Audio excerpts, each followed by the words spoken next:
কখনো প্রেম ভালোবাসা জড়িত হব না, আর কখনো বিবাহ করিব না। আমি তার স্মৃতি মাথায় রেখে আজীবন কাটিয়ে দেব।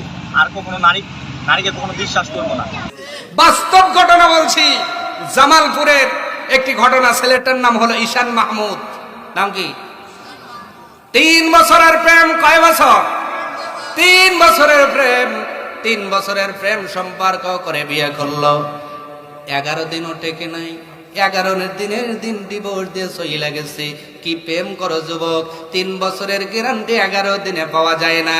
এবার যুবক 1 মণ দুধ দিছে, গোসল দিয়েছে এবং জাতির সামনে ভিডিও বার্তা পাঠাইছে, ও জাতির লোকেরা শোনো, আমি বিয়ে শাখা খাইছি, 1 মণ দুধ দিয়ে আমি গোসল করলাম, আমার জীবনে কোনোদিন বিয়া করব না।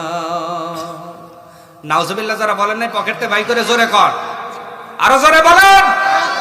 কারণ ও বিয়া বোঝে নাই, ও প্রেমের শাখাটা বুঝেছে। বিয়া যে কি জিনিস, বিয়া যে কি টেস্ট ও বোঝে নাই। কারণ বুঝবে কেমন করে? কারণ চুন খায়া মুক্তা দিছে, দই দিয়ে ভয় লাগতেছে। কথা কন না কা? প্রেম হলো চুন, বিয়াটা হলো দই। সুবহানাল্লাহ কা?